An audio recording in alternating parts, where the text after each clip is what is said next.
Big Z. Yeah, one and only. If you had to tell someone what the past week has been like since the deadline, how would you describe it? I would say like a roller coaster ride. You know, being at the top of the roller coaster, you getting ready to go down, and your heart just like feel like everything's about to come up. That's how I was feeling when I first got the phone call. Obviously, you know, that's something that we wanted, man, but I had to get that blessings from the GM in Cleveland, man, to basically trade me, and he knew what was right, and he felt like it was time for me to basically try my best to go get a Super Bowl, help this team get a Super Bowl. You know how this business works. Yeah. You also know the nuances, the messages guys can send. Was that all blue fit a message Which message? that you wanted to be here before it was out? Well, nah, it wasn't that. I think I actually had a interview and they asked me about it.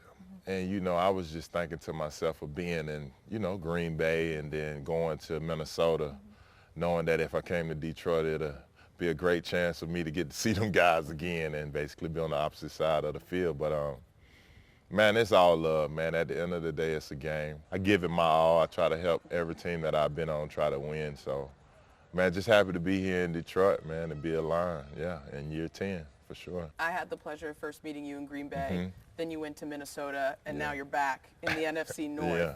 What does this division mean to you? It means a lot, man. To be on now 3 different teams, obviously we know who runs the North. Nah, it was a joke. But nah, just happy, man.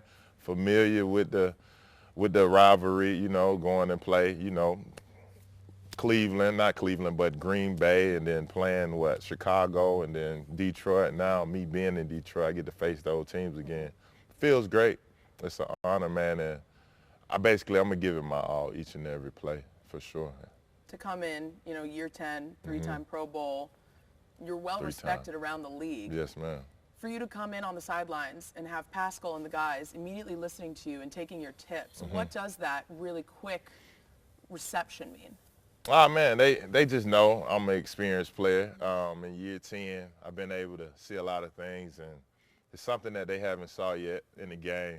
To preach about it, I know that we always went off a certain type of protection, but I was just telling them, like, you know, it's certain things that the center going to tell you, and you'll know from then, like what to run, you know, the slide or the man side. So them to listen, man, it means a lot. And, you know, Pascal was a guy that was in Kentucky, you know, so I actually grew up with his brother. Not grew up with his brother, but I was with him in Kentucky during the time. And I think at the time, Josh was he was like 12, 13. Small. So, yeah, to see him as a kid and now in the NFL is big. And from all the things that he went through, you know, as a person, you know what I'm saying? He's a tough guy. So I just try to help either way I can. Football is a small world. Yeah. You know, you find guys in every corner and you reconnect years later and you keep that family. Yeah. But when it comes to how you lead, you're quick to teach, you're Yeah. quick to mentor. Who did that for you first? I would say my coach growing up, Jerome Harris III, you know. When I said the third, you know, his daddy was Jerome Harris. But growing up in a rec center, he was a coach that always wanted to basically help us get better, and either way we could. But, man, I think he passed away, and then Jerome Harris III became my high school coach. So it was like, man, I'm going to listen to everything he's telling me, and I'm going to just get better.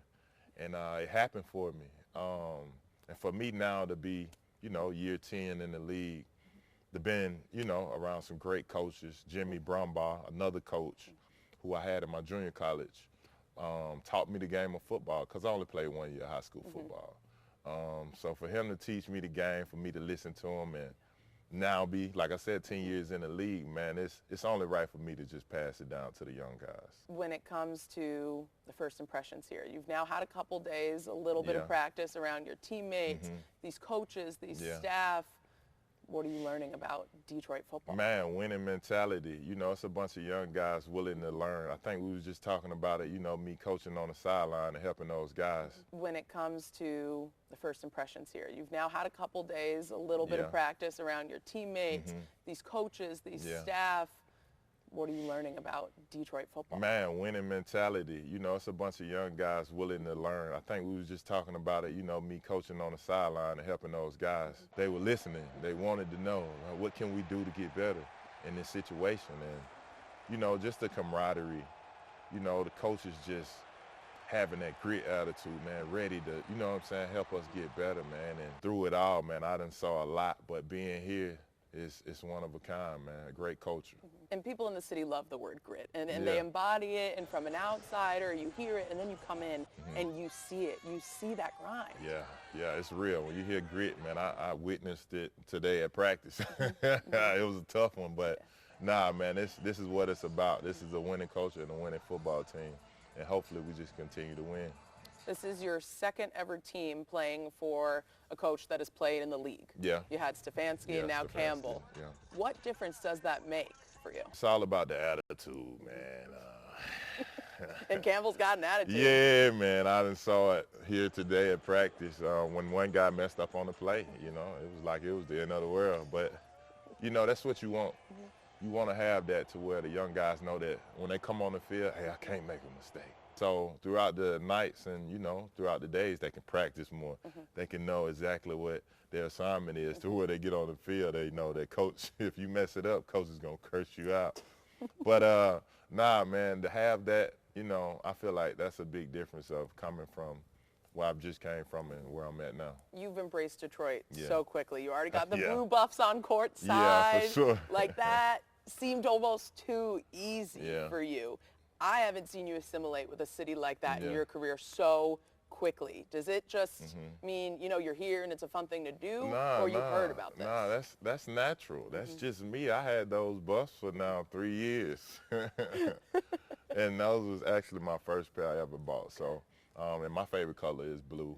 You know, I obviously went to Kentucky blue, you know, and to come here and now I can show off my blue glasses, my blue buffs was big, but just the love that I'm getting from the city is huge. And I think, who did I tell this to? My mom. I said, if I get to feel more of the community and get a feel and love for more of the people outside of this building, it's going to make me play even harder. So I'm just excited. You know, my debut is coming up here on Sunday, and I just can't wait for the home crowd, man, in that dome. It's going to be crazy. It is. Sure. Even up in the press box, sometimes you can't even hear ourselves think. Yeah. So on the field, it's deafening. When it comes to your debut coming up Sunday, you know, Dan says he's not holding you to any stats or any specific goals. Sure. What does success look like to you come Sunday?